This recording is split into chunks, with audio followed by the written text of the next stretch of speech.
Hai, welcome back to my YouTube channel. Jadi buat teman-teman nih yang belum subscribe di channel YouTube aku, kalian bisa subscribe. Oke, pada kesempatan kali ini aku akan menjawab beberapa pertanyaan lagi gitu kan dari teman-teman yang udah masuk. Oke, langsung aja ya. Pertanyaan yang pertama. Ini tuh banyak banget ditanyakan. Kenapa kalau laki-laki itu kalau ngelamar kerja di garment itu susah gitu? Dalam arti itu susah lah kalau kerja di pabrik garment gitu. Biasanya lowongannya paling banyak untuk perempuan. Gini ya, itu semua tergantung sama ya peraturan penerimaan karyawan baru oleh masing-masing perusahaan. Karena memang ada beberapa perusahaan itu ya, ketika membuka lowongan di bagian yang paling banyak dibutuhkan biasanya di bagian menjahit atau sewing. Itu diperuntukkan untuk yang perempuan gitu atau wanita itu paling banyak memang, karena ada beberapa perusahaan garment gitu yang memang operator untuk menjahit itu hanya perempuan semua, nggak ada laki-laki sama sekali itu ada.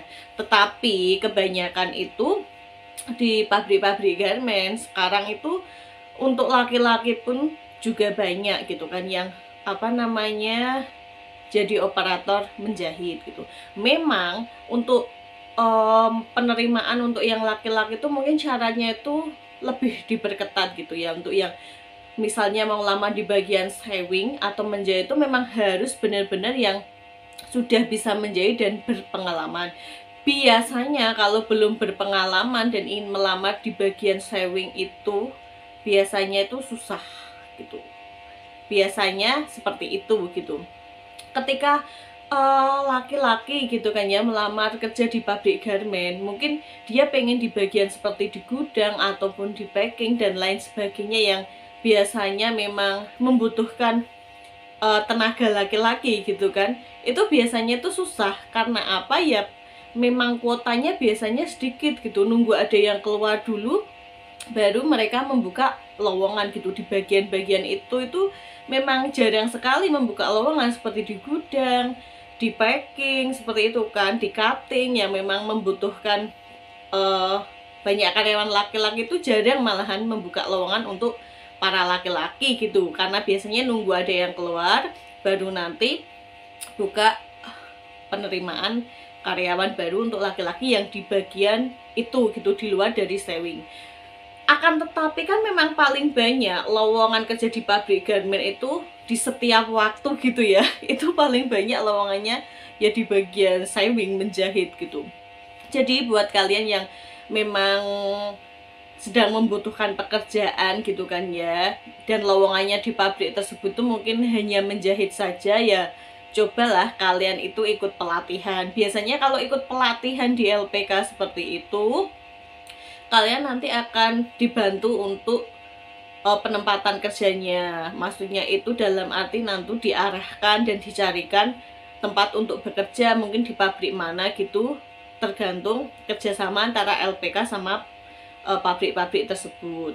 Kalau enggak misalnya ya, cari memang perusahaan yang mau menerima karyawan laki-laki.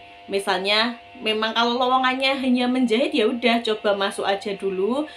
Cari perusahaan yang mau menerima karyawan laki-laki yang belum bisa menjahit gitu kan. Nanti biasanya ada perusahaan yang mau mentraining dulu, nanti kalau nggak dimasukin LPK ya, kalau nggak di training di perusahaan tersebut. Jadi pokoknya kalian harus pinter-pinter cari informasi lah tentang penerimaan karyawan baru di pabrik garment, khusus untuk yang laki-laki, karena katanya kan susah sekali seperti itu.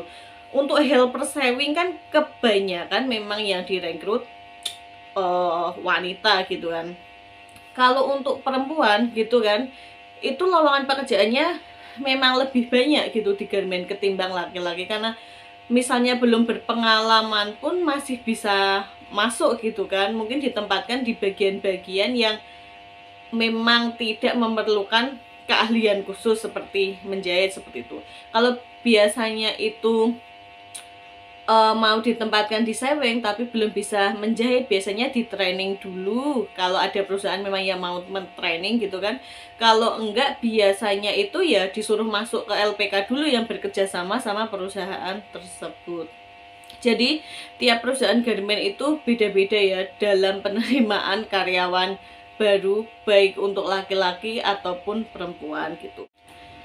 Terlepas pada faktanya gitu kan, memang ya di perusahaan garment itu lebih banyak gitu kan membuka lowongan untuk perempuan atau wanita dibandingkan dengan yang laki-laki. Jadi ya mungkin yang laki-laki misalnya nggak diterima di pabrik garment ini karena di situ nggak ada lowongan, bisa cari pabrik yang non garment gitu kan, karena di Kabupaten Semarang ini kan juga banyak perusahaan-perusahaan yang memang tidak bergerak di bidang garment gitu kan, di luar itu gitu.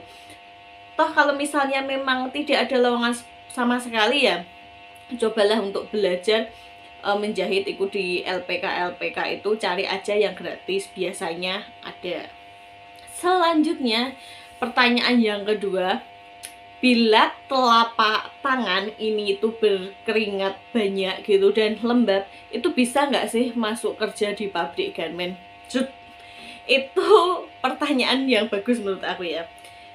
Itu tadi kembali lagi ke perusahaannya masing-masing gitu.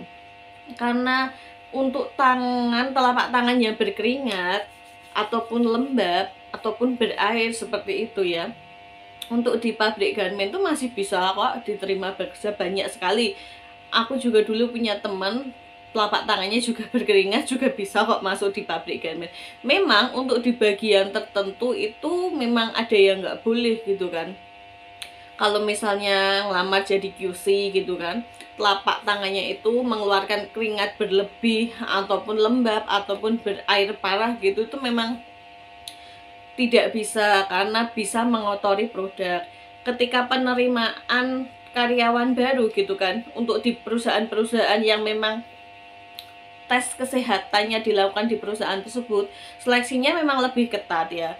Untuk bagian QC ataupun sewing, memang ada beberapa perusahaan yang tidak mau menerima karyawan untuk ditempatkan di bagian sewing dan QC karena bersentuhan langsung dengan produk, bila para pelamarnya itu telapak tangannya itu mengeluarkan keringat berlebih, lembab ataupun berakhir dalam maksudnya itu lembabnya itu terus-terusan gitu. Kan memang kita itu kadang kalau sedang gelisah gitu kan, deg-degan dan lain sebagainya, kan memang kadang kita kayak ngeluarin banyak keringat gitu kan, rasa gelisah gitu kan.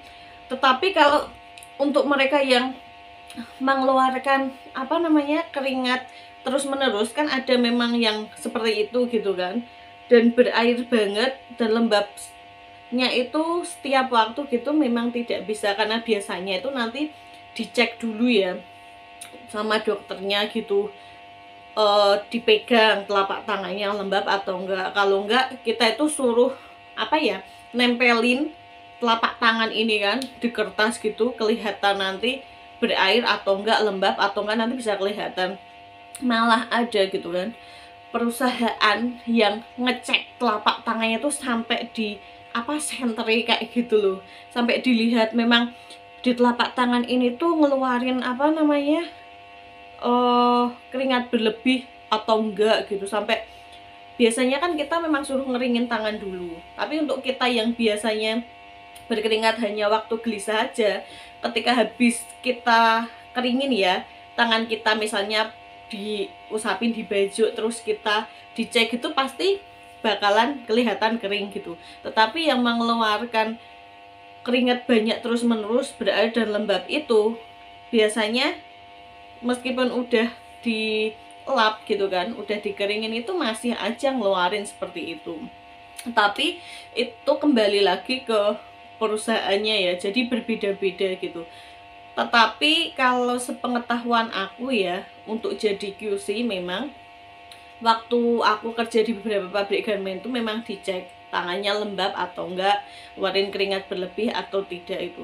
Untuk yang di bagian sewing itu ada yang bisa, ada yang enggak. Jadi kayak tergantung keberuntungan kamu aja gitu loh. Meskipun tangannya itu berair terus menerus, mengeluarkan keringat banyak ataupun lembab terus menerus gitu, bisa aja diterima. Jadi semua itu tergantung keberuntungan kamu masing-masing. Pertanyaan yang ketiga, ini juga banyak ditanyakan gitu. Kalau kerja di pabrik garmen tuh langsung jadi karyawan kontrak atau langsung jadi karyawan tetap gitu? Itu tergantung pabriknya masing-masing lagi. Pokoknya kembalinya itu ke pabriknya masing-masing yang kita lamar aja, karena tiap pabrik itu punya peraturan yang berbeda-beda.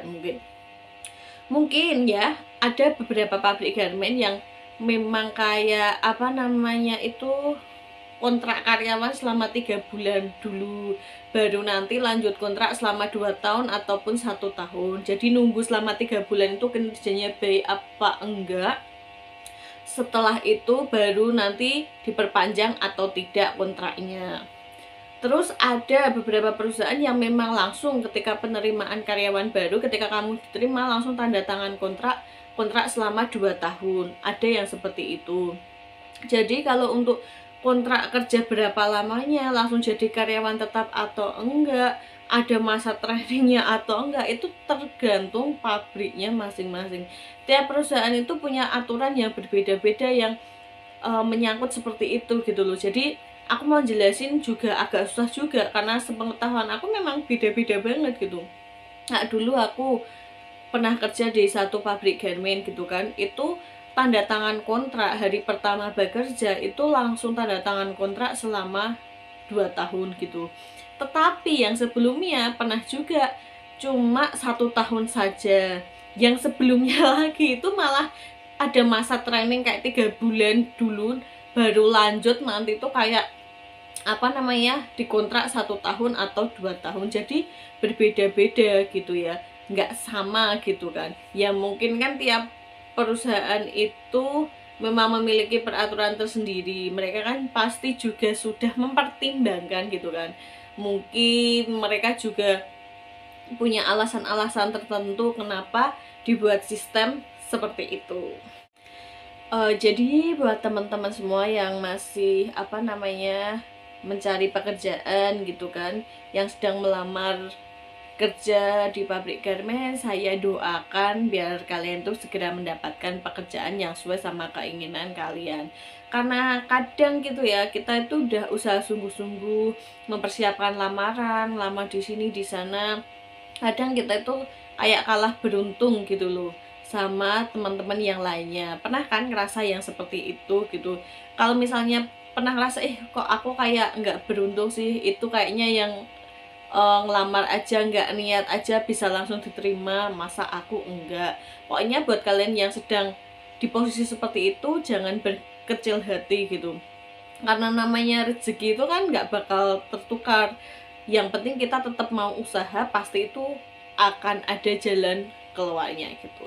Buat kalian para pencari kerja, tetap semangat ya, dan jangan lupa tetap mencari informasi yang akurat tentang lowongan-lowongan pekerjaan, dan jangan mudah kayak tertipu gitu sama lowongan-lowongan yang menyesatkan. Jadi kalian tuh memang harus hati-hati sekali dalam memilih lowongan pekerjaan, jangan sampai merugikan lah diri sendiri.